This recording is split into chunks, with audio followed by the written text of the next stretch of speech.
Profanity Nation. Yeah, it's the new era of man for some old school fans with a new school brand. We got money on the mic with the plan in hand. And Stat Pat to his left, they go hand in hand. And to the right, we got Simpster, he putting it down. It's the Profanity Nation, we running the town. Yeah, It's the Profanity Nation. Hey, welcome to the Profanity Nation podcast, where we are the voice of the professional fan. And today we have an extra special show. But first, let me start by introducing my co-host, of course, Money Mike. How you feeling? I'm good, man. I'm excited about this. I want to hear what really happened. Right. Yeah, we're going to get to the truth, fact or fiction on Winning Time, HBO's huge hit about the Lakers Showtime era in the 80s. Of course, you see Stat Pat can't be with us today, although he is here in spirit, and he has forwarded us some questions that we're going to go ahead and pass along. But the guest we have today is a super special guest. His name is Ted Dawson. We're going to introduce him, bring him in just a second. He was there. He was there when all of this went down. He was there. He was a KCBS sportscaster, newscaster at the time. Before that as well, his resume goes well beyond, and we'll talk to him about that. In fact, let's go ahead and bring him on right now. Can we go ahead and get Ted? See here? Let's go ahead and get him on. There he is. Hey, Ted. Hi, guys. How you doing? Good, Ted. How you doing? Glad Good. this day. Hey, the most important thing first, though. Okay? Yes. Let's go. Have you called your mother on Mother's Day? Yes, absolutely. Yeah. Okay. You know, I have to do that first, man. I'm gonna tell you, man. Mother's Day is you have to make your rounds all the time. Absolutely. So I did that already. Absolutely. Thank you so much for reminding us. Of course, it is a special Mother's Day episode, so that is awesome. Ted, please, if you can give our viewers a brief rundown of your history in the broadcasting business and Okay. so kind of where you were as it relates to HBO's Winning Time, that would be great. Well, the interesting thing is I came to Los Angeles with Kareem. We came at the same time. When the Lakers made the trade with Milwaukee for Kareem, was the same year I got there. And the interesting thing was Chick Hearn had me on as a guest on the very first game. And he asked me, is having Kareem on the team going to make a difference? Will the Lakers win the championship now with Kareem? And I said, no, because they still don't have any forwards. And Chick looked at me like, how dare you say that? Kareem can't win without forwards. It turned out he couldn't, even though he had good guards. He had no forwards. He had no rebounding help. And so the Lakers couldn't win that year. And it wasn't until they got Magic and some of the rest of the guys that really put the team together. And of course, Jeanie Buss didn't own the team then. So that was a huge difference. And when Jeanie Buss bought the team, that made a huge difference also. But the way they portray it on HBO is just total BS. Jeanie Buss was not that kind of guy. He was a very intelligent guy. He was a chemistry professor. He made his money selling chemical engineering type things. And then in real estate, that's how he made his money.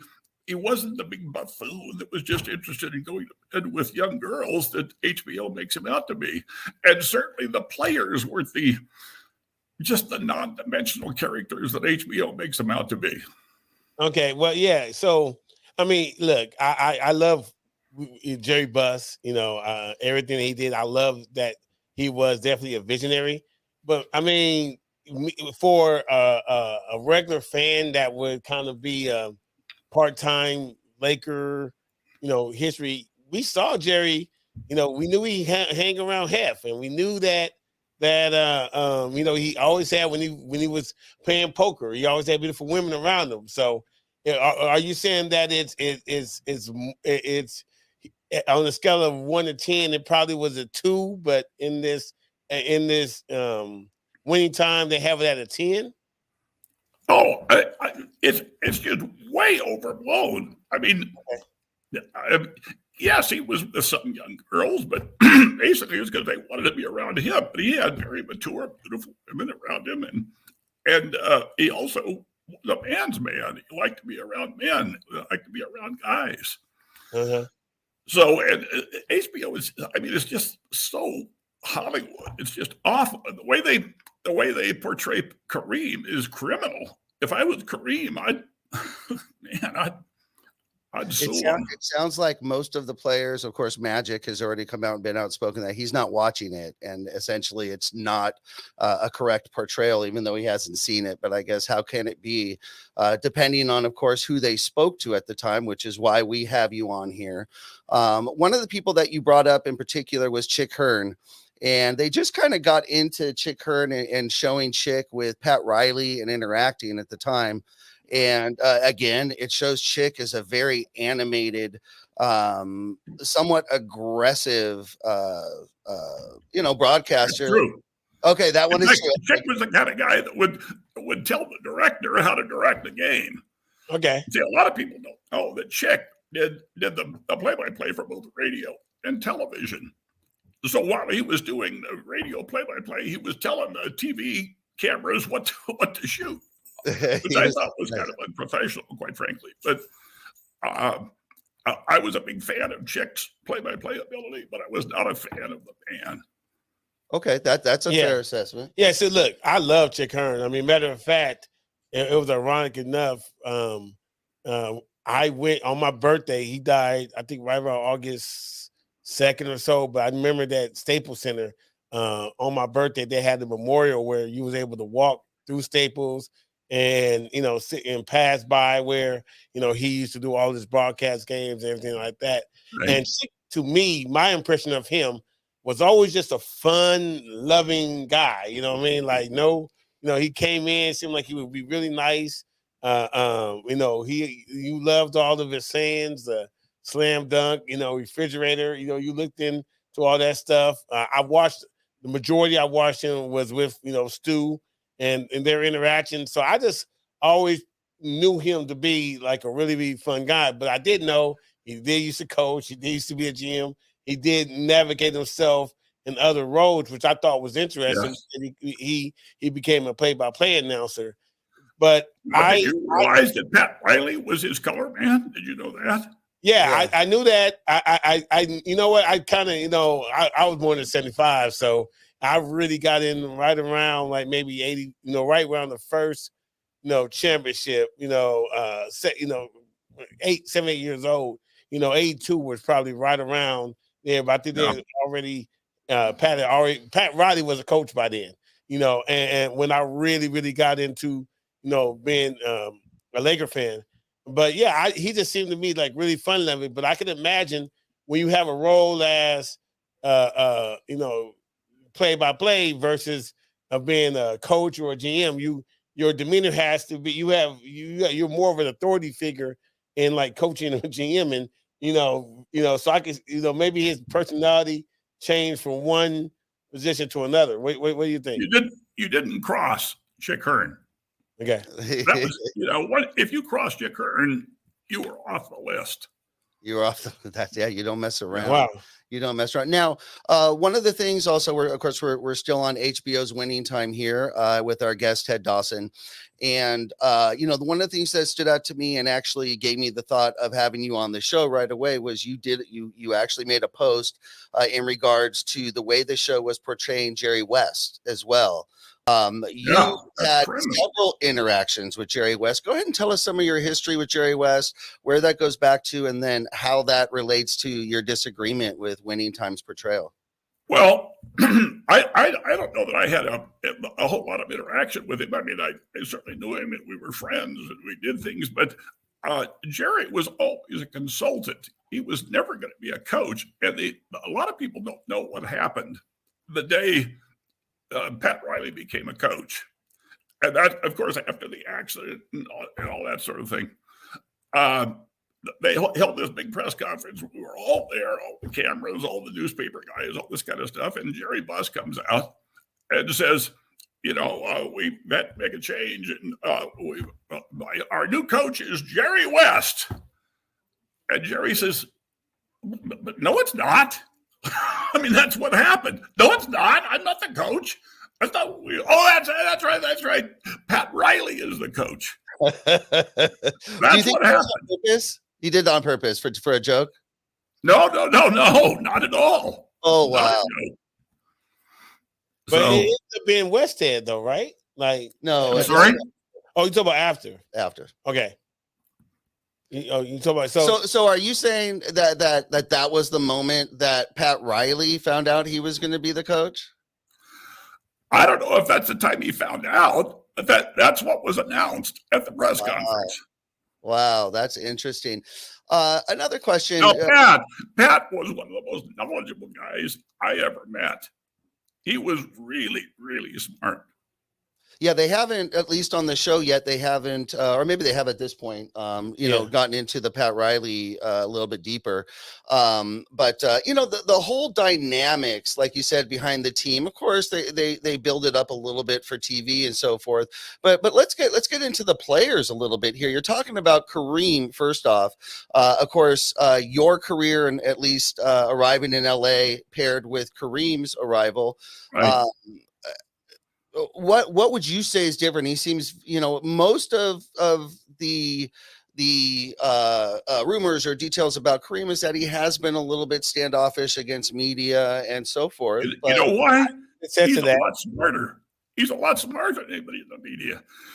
Kareem Abdul-Jabbar is, if not the smartest athlete I've ever met, right up there, one or two. He is incredibly intelligent, and he doesn't suffer fools. And that's the biggest thing. Most, quite frankly, and I'd probably be part of that, most media guys are idiots. And especially back in the 80s, newspaper guys were always trying to get you. They were always trying to find something as opposed to just reporting the facts. And my guess is it's probably worse now, quite frankly. And Kareem just didn't put up with that. So that's the reason he got a reputation of being standoffish. Well, but he's incredibly intelligent. Look, I mean, I have to tell you, I mean, I'm like I said, I've been a Laker fan. I love Kareem, like definitely for what he did on the court. But I mean, I'm also a guy that goes around and hangs around in a circle. Like I have a ball that has every Hall of Famer. I'm not every Hall of Famer. Everybody that's numbered that's retired on the wall, except for Wilt Chamberlain. I have signed on one ball. It's one of my prized possessions.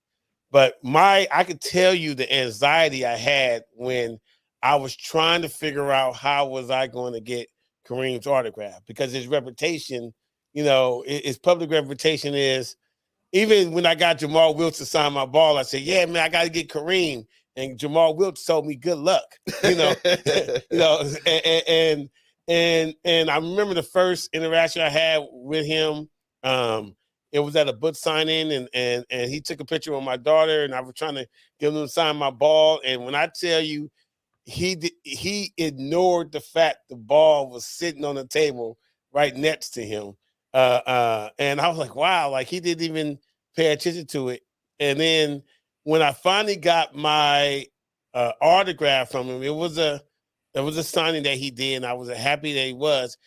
But I could tell you about this day, and it was really interesting to me. Everybody that was lining up, and everybody wanted Kareem's autograph, but we all were like, man, he's kind of like an a-hole. Like that was the whole crowd while we was in line.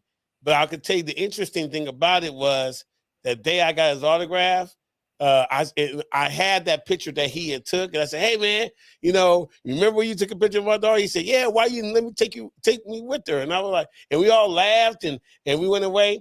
And everybody after they met him that day and he signed the memorabilia, everybody was like, oh man, Kareem was really cool today. Oh, yeah. So he's a cool guy. Yeah, but and if you talk intelligently with him, he speaks like 4 languages. Okay. And he's a biblical scholar. He's a scholar on the Quran. He's just incredible. He's a blessing to social media as well. He really is. He's a blessing to social media because he'll put out very poignant posts here and there. Oh, yeah. on subject matters that need a voice, and he's always seems to be there for that. So Yeah. he's a very powerful voice, and when he speaks, Hey, you mentioned Jamal Wilkes. You know what made him unique in the NBA? what's that? You don't know? Well, I want to hear you. I know we called him Silk. He was smooth, but I want to hear why you said it. That didn't make him unique. There were a lot of people who were smooth. Jamal Wilkes was the only virgin in the NBA. Oh, okay. True story. And that preceded him. Everyone knew that at the time. Of Right. course. Yeah. Oh Wow. my goodness, the good old days. That's really interesting. Yeah, especially Very Christian, very strong Christian, very mother on top of him the whole time, making sure he lived a proper life, make sure he took care of his money and all the things he was supposed to do. So you're telling me you couldn't catch him at the Forum Club then? Well, No, he wouldn't be at the Forum Club. that's another thing. The Forum Club wasn't the Playboy Club that they make it out to be. Oh, it wasn't. Okay. I would love to hear that because, man, like, when we're out and things come out, they get embellished, and The stories they grow. yeah. The fish gets larger each year. Yeah. So, Absolutely. yeah, but for what I understood, man, the Forum Club, just growing up, naturally, obviously, a lot of those years I was not 18 or close to 21. So, but you were here like, man, the women, the party, and Michael Jackson coming in there, and all the celebrities, and all these, people. Well, yeah, there were celebrities, but they weren't. I mean, they weren't taking their clothes off and that kind of stuff, and lap dancing and that kind of stuff that HBO is showing. Oh, okay. Yeah, it is quite graphic on HBO show. That's for sure. Yeah, it's ridiculous. Let me ask you this: at the time that Jeanie Buss took over the team and all the changes were taking place, you were watching it from supposedly a neutral side as a sports broadcaster. You're local, you're Los Angeles, but of course you're supposed to stay somewhat neutral. Were you aware, was it quite obvious at the time how groundbreaking all of this was going to be and how Absolutely. iconic it was? It was obvious from the start and right there. I was in the crowd the night the NBA changed, and I'll tell you what it was. It was the first game of Magic's career, an exhibition game in San Diego, and very close all the way. At the end of the game, Magic feeds Kareem, and Kareem hits a hook shot. Magic comes running up and jumps into Kareem's arms. Nobody had ever seen that. Players didn't act like that. They were professionals, didn't act like that. But that changed the whole vibe of the NBA and Kareem was like, whoa. But they took that and turned it into Showtime. They turned that emotion and made it Showtime. So let me ask you about that. So I mean, even before this HBO Winning Time came out, I heard that Magic didn't like that. Like, what are you doing? It's only game one. So we saw it. Kareem didn't like it. Yeah, Kareem didn't like My it. fault. Yeah, Kareem didn't like it. So I heard that before we watched it on Winning Time. You know what I mean? So how accurate was the story that he was like, look, man, you're rook. It's only one game. What was Kareem receptive to Magic? Because I mean, yes, because Magic showed him how that was going to make him win. That was going to help him win. And Kareem is all about winning. Let's regress just a bit. One thing that I definitely learned now, Paul Westhead, we had heard the name. We were young at the time that was happening. 72 baby here, 75 right here. So a little bit young, but our parents were watching, our dads were watching. We knew something was going on. But really, it would appear that the first architect of Showtime is definitely, if I'm right, Jack McKinney, who we really, even as well experienced and established Laker fans, didn't know as much about. Now that it seems like is the portrayal and his influence on this team. Would you call that accurate so far, at least? Absolutely. Okay, great. Absolutely accurate. Okay, great. Yes. Because it's very interesting the way they portrayed that. Yeah, because that's the thing. Like I started Googling, like who is Jack McKinney? Like I've heard the name, but because I knew it was Paul Westhead that won the first championship, and I knew he got replaced by Pat Riley, but I didn't know McKinney was even a part of it. So that's why that gets us the thing to be able to Google to find out like, oh, he was the one that got him to be running, and then it seemed like Pat Riley just kind of perfected it, afterwards. And McKinney was the one that made magic, that showed magic how to play every position. Mm-hmm. Right. Yeah. He was very smart.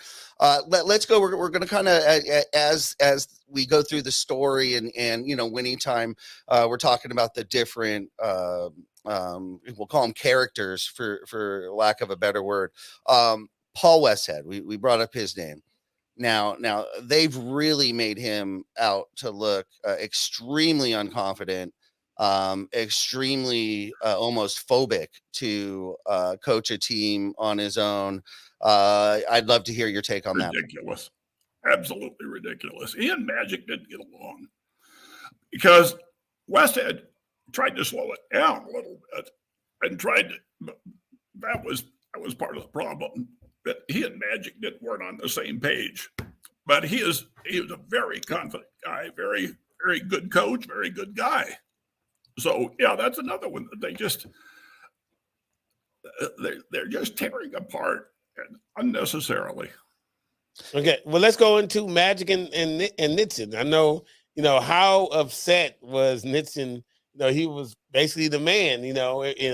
And Magic came in there and took over his spot, and was there that type of friction? Was it accurate, or was it just, this is just what happens when a new guy comes to town?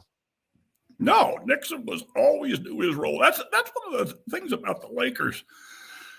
They all knew their roles, every one of them. Okay. I mean, Cooper was a great player, but he knew he came off the bench. Yeah. The forwards knew where they were supposed to be. They played as a team. And they all knew and accepted their roles. That's what made it so special. Absolutely. Nicholson was a great guy.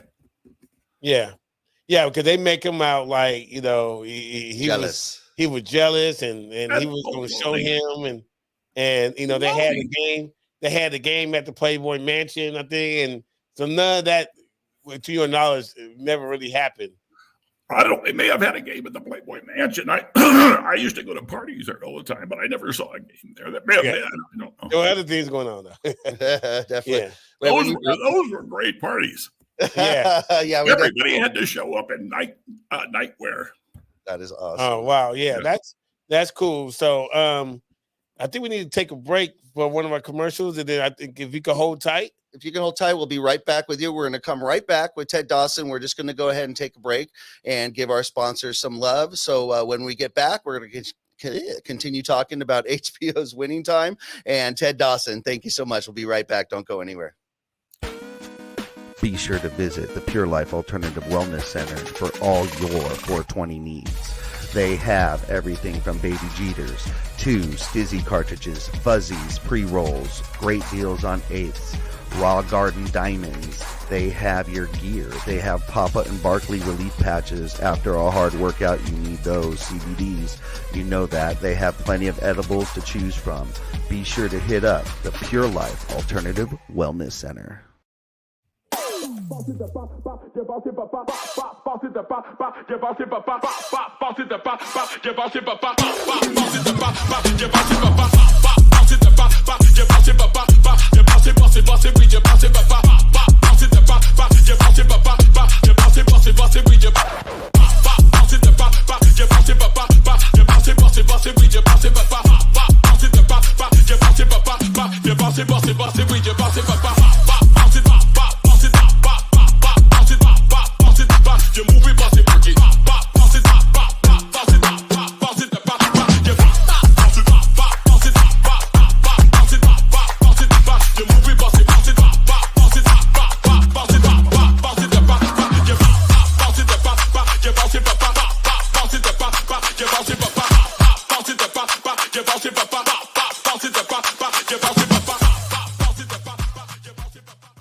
The Profanity Nation is now the official podcast of the Los Angeles Lakers fan club on Clubhouse. Be sure to join, over 5,000 strong and growing. Also, text Lakers to 22828 for a chance to win a free t-shirt. Again, text Lakers to 22828 for a chance to win a free t-shirt.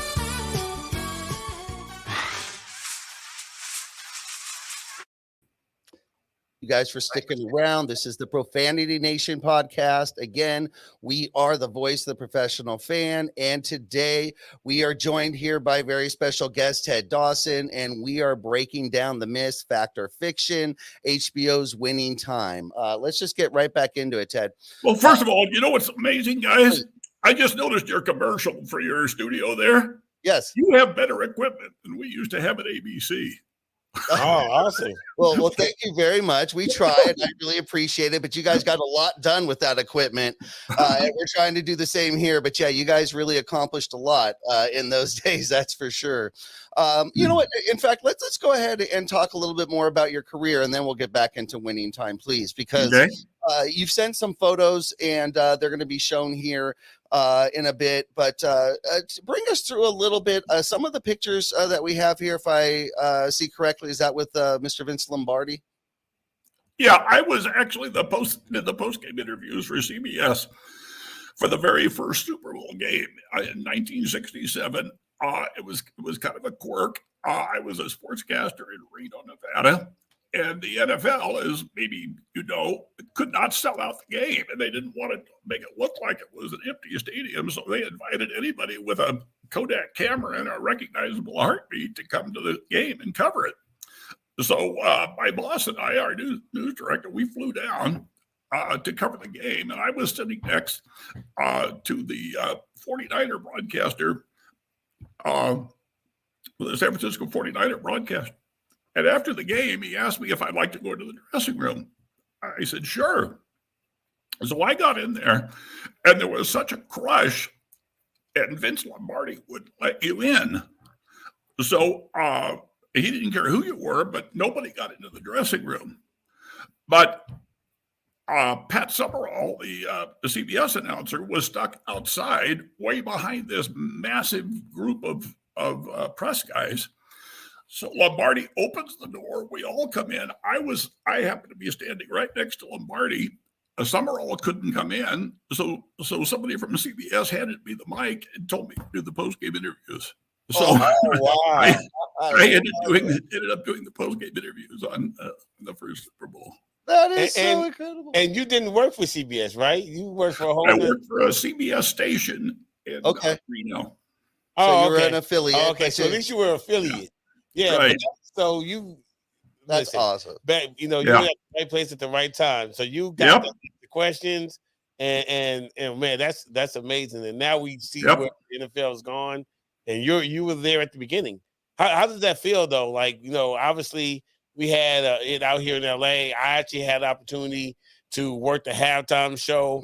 I saw major production, fanfare. They made us put tape all over our cameras and nothing could get leaked out. And it was almost on tape delay when you did it, huh? There was a high school band was the halftime entertainment. Wow. That is so incredible. Wow. Yeah. So it wasn't even sold out, right? It was at the college. No, it was not sold out. Was the game entertaining at least? Oh, yeah. It was very entertaining. Yeah. Sure. Okay. Gotcha. And Green Day in Kansas City. Yeah. That did wonders for the league. Absolutely. Right. And then it wasn't called the Super Bowl. What did they call it at that point? The AFL NFL Championship. Okay. Oh. It wasn't until year 3 that they called it the Super Bowl. And a sports writer in Los Angeles is the first guy who called it the Super Bowl. Coined the term Super Bowl. That's awesome. Yeah. Wow. Yeah. That's amazing. That's amazing history because I didn't know anything about that at all. But I know you've had a whole lot of interactions with Muhammad Ali and other players, right? People. I'm sorry. I know you've interviewed many great people also in your career in broadcasting. Such Yeah, as I actually broadcast the first fight that Ali did after he was suspended against Jerry Query. Yeah. So I got to do that, and I got to do a lot of Ali fights because, first of all, he and I were friends, and he was another one that I really enjoyed being around. A guy who was very knowledgeable and just fun, just really fun to be around. really fun. Did you have interactions at all with Wilt Chamberlain? I did. I'll tell you an interesting story. I'm from Kansas. I grew up on a farm in Kansas, and I got to meet Wilt when he was at the University of Kansas. So my dad took me up, and I was just a little guy, about 9 years old, and Wilt lifted me up and let me dunk a ball. Oh, wow. That's incredible. And then, of course, we hung out a little in Los Angeles, but he was in a little different crowd than I was. I was a happily married man with children. Understand. Yeah. So we know what he said. You know, you would imagine it's probably true with how many with what he portrayed. 20,000. Yeah. I tried to do wouldn't the be math on that. I surprised. got too exhausted. I was like, oh, I can't do it. That was just too much to even try and do the math. So Yeah. I don't know how that happened, but yeah, the stories about Wilt that we hear from people, just from the, that's one of the luxuries of the show. We get to communicate with people just like yourself and hear these stories from people that were there. It just seems like Wilt was just a outrageous character, but an extremely nice guy. Very nice guy and strong. Oh my goodness. He was incredibly strong. There was a guy named Perry O'Brien who was an Olympic shot putter who was also from Kansas. And Wilt could actually arm wrestle him. That's how strong he was. Wow. Yeah, I think one of my favorite stories is by your buddy Roy Firestone, when he talks about how he came in, did an interview with Roy, and then he said, I got to get something for my time. So he picked up a TV, put it on the shoulder, and just walked out, and I, now thinking of that, these little flat screen TVs, but I remember those picture tube TVs probably needed two people to pick those up. So the idea of him taking it and putting it on the shoulder is just so funny, hilarious to me. I'll tell you a story about Roy Firestone. Roy was my weekend sportscaster when I was at CBS. Okay. And he had come from Miami. And one of his first stories was Casey Stengel's funeral. And after Casey had died, and he lived in Glendale, California. So he goes out to cover the funeral, and we never see him again. Roy never comes back with a story. And finally, the next day, he shows up, and he has a fantastic story. But, in the news business, you're supposed to have it on that day. So the always said about Roy is, you can send him out to cover a game, but you wouldn't have it back for 3 days. If you got it back, it would be a hell of a story. It would be great. So was the story at least good though? The story was always good. He always did great stories. Definitely. Yeah, I love his stories. I can listen to them all day. Yeah. Now I remember, my memories growing up, hearing in the background were ABC's Wide World of Sports. That was just, it would play all weekend. It would bounce from sport to sport to sport. Sure. Did you ever have any interaction with that? Oh yeah, I did the up close and personal stories. There you go. So that probably took you all over the place, and you met people from all sorts of athletes from every different sport, because that was really amazing. I did. The thrill of victory and the agony of defeat. Yep. The agony of defeat guy was actually from Yugoslavia. And he was a guy that I met during the 1984 Olympic Games. And it turns out he wasn't even hurt. In fact, competed the next day. Oh wow. Even though it looked like a terrible accident, he wasn't even hurt. Yeah, that's that is seared in our minds as children. That is a core memory, the agony of defeat, and you see him just spinning and cartwheeling on skis. To anybody of a younger generation, go YouTube the agony of defeat. Right. So let me ask you about that. How did he feel about him being a commercial? I know they. Well, I mean, I never really talked to him because he spoke Yugoslavian, but Oh, okay. he He's was, infamous. he was a happy guy, and he seemed fine. He seemed fine. Exactly. That's funny because I remember that, like, we was like, oh, ooh, you know, He competed next day. Yeah, that was great stuff. How do you feel, going back to the ABC wide world of sports, how do you feel sports coverage has changed? And we'll just say, has it changed? And if so, do you kind of like the way that it's evolved? What are your thoughts on that? I'm not a big fan of ESPN. I think they're way too opinionated. To me, opinions should be on shows like this, where not just so-called experts get to make all the commentary. It ought to be a chance to show sports instead of all the political stuff. Interestingly enough, I was offered the very first anchor job on ESPN. I was going to be the host for Sports Center, and I said, "There's no way I'm going to go to a cable station. I'm not going to leave LA for a cable show. It's going to last a year, and I'll be out of work." So it shows how much I know. Oh, that's okay. Everyone's still getting over the Magic Johnson passing on Nike and taking Converse. Right. So I think that's the biggest blunder. And what Shaq said, nobody drinks coffee when Starbucks approached him, right? Yeah.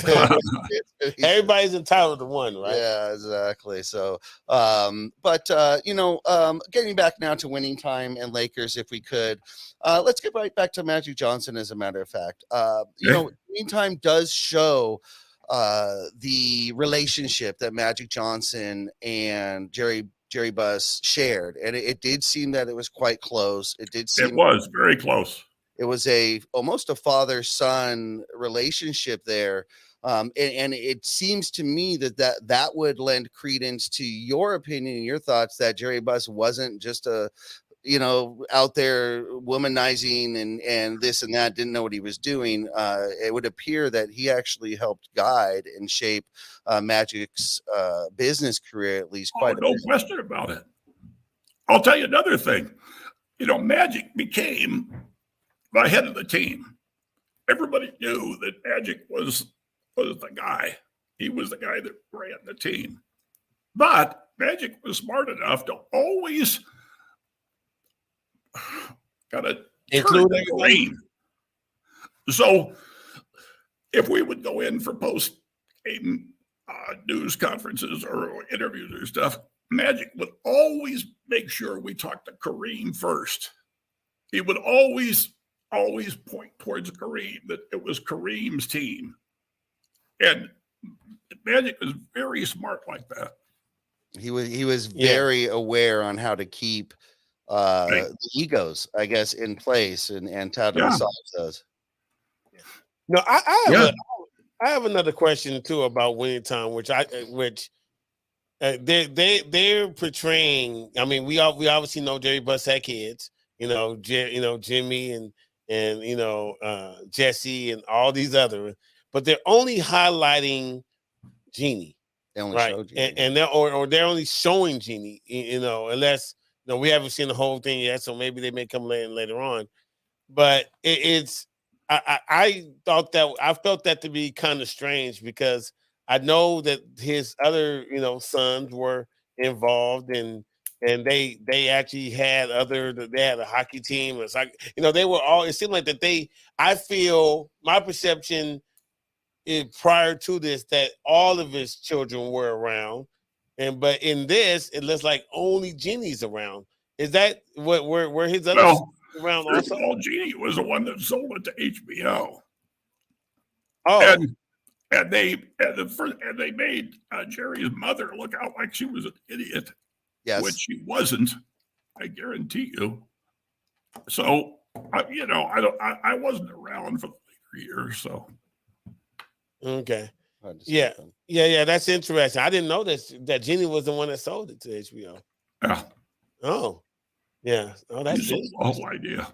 So maybe that's why she's so a part of it at that point. Yeah, yeah. Because I think so, said, yeah. well, I mean, so did you? I mean, I know you did you see where his son's around at all? You know, doing it. Yeah, sure. Okay. Yeah. So okay. So so that's very interesting that we're only seeing not only none of his other children around, but we're only You're seeing Jeanie Buss's perception. perspective. From her side. Wow, Exactly. that's very interesting. That is interesting. Yeah. That is. I would imagine just because of your history in LA, and just the Lakers being the Lakers, that you've monitored, you kept an eye on them, you know what they've done, what they've gone through, Sure. and so forth. What were your thoughts, or did you have any when it was the Jimmy Buss versus Jeanie Buss sort of power struggle that seemed to be going on at that time? You know, I'd been out of it for so long at that point that I didn't really have any thoughts about it. I just knew that Jerry would be very upset about it because the Lakers were his life. Yeah, absolutely.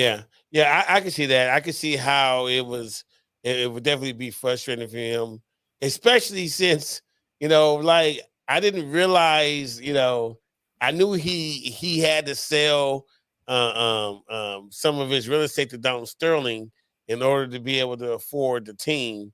And then, Don Sterling got upset, so he bought the Clippers. But, but I didn't realize Now there is a jerk.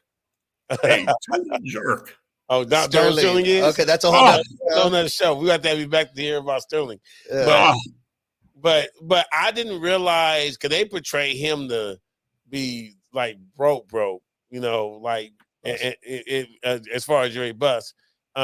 What did you have any knowledge, or were you privy to the struggle, or that all kind of was hidden? I don't believe that for a minute. Okay. I don't. Yeah, because you know what, I wonder, like, if that was kind of hidden and he was just putting on the persona, like everything was like okay, Yeah, as far as I knew. Yeah. See, a lot of people don't know the Lakers weren't Jerry Buss's first team. Yeah. Did you guys know that? Yeah, I knew that about Jerry Buss. Yeah. What was his? He owned a World Team Tennis. Yeah. That's where I met him, because I was the broadcaster. I'm sorry? I was their broadcaster. That's where I met him. Oh, okay. That's where you met him. So then that predated his purchase of the Lakers at that time. Yes. Okay, so then you definitely. He actually announced the Lakers purchase on my show on ABC. Oh, wow. See that? Yeah. Very neat. Historic. Absolutely. Yeah. This has just been great stuff. Now we do know that Magic Johnson is working on his own show or series now that's going to portray the same era, and he's going to tell it, I guess, from his point of view. So we would absolutely love, if once that comes out, if we could have you back on the show.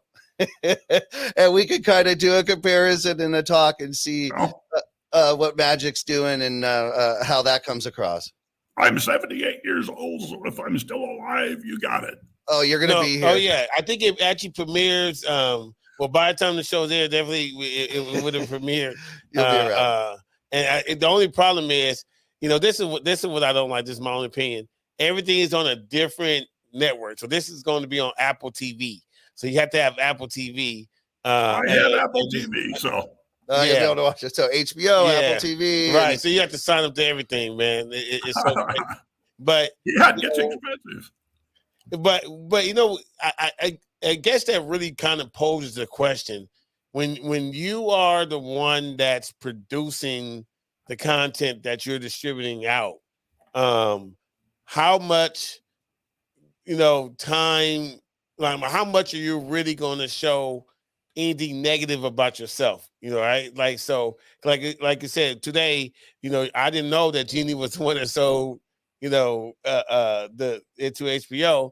So I see how Jeanie is. She's marvelous. She's there and she's behind the scenes, and she's innocent, and she just throws out the idea and it gets ignored. But then that's the greatest idea that she has, and and so they not showing anything negative about Jeanie. Not that I say that there is anything negative to show, but I wonder, is that going to be the same thing like with Magic? Like, is Magic going? How much is he going to reveal about himself? Just not to bash him, obviously, but everybody has flaws. So Well, I mean, Magic's life has been way past the Lakers. I mean, the Right. things Magic has done are incredible, and way more than the championships he won. Look at what he's done for parts of Los Angeles.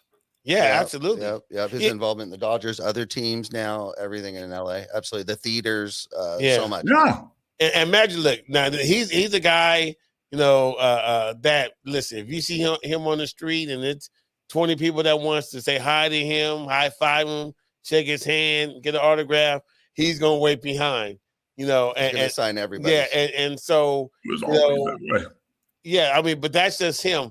And what I've learned, even like I said, even the story where I told you about Kareem and the other different players I've seen, they all have a right to have their own personality and don't have to be as friendly as like Magic would be versus like Kareem or Jamal Wilch is cool.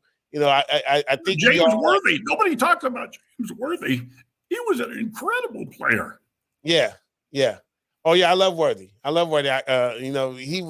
He was like one of my second favorite players too on during the Showtime era, because I mean, that first step, man, nobody could get past him at the time, man. And who's the guy? My Alzheimer's is a bear. That played the white guy that played forward. Oh, Kurt Rambis. Kurt Rambis, yeah, you're the guy who knew his place. I mean, he couldn't score in an empty gym, but he was defense. I saw him. Oh, I mean, he destroyed Celtics one night, but rebounding and protecting Kareem, he was awesome. He was just an incredible player. Yeah, like you said, sticking to your role, and that's what made him awesome. Well, and look, that's what I really hate about today's game, is that they don't construct teams like that anymore. Positionless. They construct teams. I call them name brand players. They want to get a whole lot of name brand players versus getting players that know how to, play their role. Like, so we already have a ball handler, so let's get somebody who can shoot. Okay, great. We already have somebody that can shoot. Let's get somebody who can rebound. Like the construction of teams back in the 80s and the 90s was way better than it is now. Now we just kind of just throw everything together and hope it works and sticks. So look how bad the ratings are. Look how the ratings have tanked since they did that. Yeah, it's true. It shows. Well, yeah, right, because it makes for not very good basketball as a whole. You know what I mean? Like, you only have a couple of teams versus, back then everything was way parity. More. Everything was way more competitive. I feel back in the day, and I like and I'll ask you about this. I love the hero and the villain. Back in the 80s, you had the hero and the villain. Somebody wrote, we hated the Celtics. We didn't even wear green, or Detroit Bad Boys, or Detroit Bad Boys. Like, the character of these people, either you hated them or you loved them. And now, like, this everything is just so, none of that is in this game today. And I wish they kind of would go back. Like, you gotta love everybody. You gotta like people on the Celtics now. Like, and everybody hugs at the end of the game. Yeah. Everyone's a friend. Yeah. Nobody. They all go on vacation on yachts, but they were never like Magic and Bird. We know that they never liked each other until they had to go do a commercial together, and they realized that they had some some things in common. But when they I don't think they like each other now. They respect each other, but I don't believe they like each other. Respect's probably the right word. You're absolutely right. Well, let me tell you a story. Can I tell you one final story? I don't know how we are on time, but no, go ahead. Go ahead. I'd love to hear it. The Lakers are playing the Celtics finals, and the Lakers had won the first two games at home pretty handily. And so we're all talking about a 4-game sweep and all this sort of thing. So we all go back to Boston, and I was not a network broadcaster. I was just covering it for KABC TV at the time. So they put all of us local broadcasters, on a little kind of a crow's nest sort of thing. You had to get down on your knees and crawl through this space under the stands and go onto this crow's nest that was about maybe 50 feet above the court. Okay, so we were in there, and Jack Nicholson was in there with us. So we're all, Nicholson was yelling, waving at everybody, 4 straight, all this kind of stuff. So now the Celtics win by like 30. I mean, they just crushed the Lakers. And afterwards, the whole crowd is giving Nicholson the finger and yelling every cuss word you could hear. Nicholson turns around and drops his pants. Oh, wow. And moons all the Celtics. And you'd have thought we were going to, I didn't think we were going to get out alive. Because we had to crawl through the crowd. I mean, it was unbelievable trying to get out of there. I love that story. That is so. You know what? That is perfect to end with. Well, I want to ask one more question. My goodness. Okay, one more. I got to ask you about Red Auerbach. Was he as much of a hated person as we feel? I think so. Yeah, I didn't know him real well, but yeah, everything I heard. Yeah, because I love obviously the progressiveness that he brought into the game. With me bringing Bill Russell and play like that. But I just, him smoking a cigar on, when the Celtics would win. That arrogance just drove me crazy. It would drive me crazy now if I watch old videos. But I know you say they know him very well, but he was that arrogant, huh? See, in those days, I mean, guys would smoke at halftime. They'd be drinking at half. It was nowhere near the kind of shape they're in now. So it's way different. I know. Yet injuries are up these days. That's the crazy thing. That's what I don't understand so much. Well, because guys are so much bigger. That too. They carry much more weight. That's what we talk about here a lot. As a matter of fact. Again, Ted, thank you so much for joining us here on the Profanity. Hey, thank you. Happy Mother's Day. This has been amazing. Thank you. I hope you enjoy the rest of your Mother's Day. Money Mike, Jeff Sims, Stat Pat, who couldn't be with us today, but is here in spirit, had some questions. We all thank you so much. Thank you, Ted. As soon as the Magic... Hey, I want to be paid for my time, so I'm going to pick up a TV and walk out with it. See, that's fair. That's it. You had to tell him that story. Yeah. You know what? You had to tell him that story. Hey, we have about 4 or 5 of them, man. Pick one. You can have it. Yeah. We'll definitely send you a shirt. Okay. Yeah. There you go. Thank you, guys. We'll see some Profane Nation memorabilia. You'll wear some gear. God bless. Definitely, I want to watch the Magic. I want to see what your thoughts are about that. Because it's really, really interesting. You obviously got to glamorize stuff, but you want to be as close to the truth as possible. So, thank you for all the insight that you gave us today. We thank you so much, Ted. Thank you again. Thank you, guys. God bless. Yeah, God bless you. You have a good one. Thank you, Ted. All Bye-bye. Right. Bye-bye. All right. That was excellent, man. That was so Ted Dawson bringing it as it is. He was there. Yeah. Telling us the truth, telling us that a lot of it's just not real.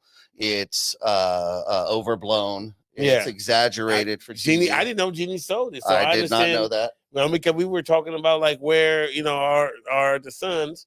Well, now I know why the Suns aren't there, right? And why she's being portrayed as she is. Yeah. Which is listen, I love Jeanie Buss. Don't get me wrong about that, but I just like the truth, and I love how he said it wasn't as it wasn't that wild. He said it was wild, but it wasn't. It wasn't that wild in the Forum Club. So they've blown it up a little bit. Norm Nixon didn't play basketball with Magic at the Playboy Magic. Maybe it did. Maybe it did. but maybe it wasn't. But in the end, the blessing of the talent of that squad was, as Ted brought it, was that each player knew their role, stuck to their role, and did it with 110%. And that resulted in Showtime Lakers. That resulted in championships and the history that we now know and love, and just brought us to the point where we were finally able to, with those added up, finally able to tie the Boston Celtics at 17 championships. Yeah. Thank you, Frank Vogel, who no longer with the Lakers. No longer with the Lakers, but that's okay. I'm gonna Thank give you. Frank Vogel the credit though. Good. Yeah. Shout out to Frank Vogel. Thanks, dog. We appreciate it. All right, everybody. So this has been a great Mother's Day. We're going to go ahead and keep you up to date with everything else. You know where to find us. This is the Profanity Nation podcast. We're live every Sunday night starting 8:30 p.m. You can find us on YouTube and Facebook, and you know how to follow us as to what's going on Instagram and so forth. But right now, what we want you to do is we want you to go say hi to your mom, give her a kiss, even if you already did. Say Happy Mother's Day from the Profanity Nation podcast, and we''ll be talking to you later. Happy Mother's Day, everybody. Have a good one.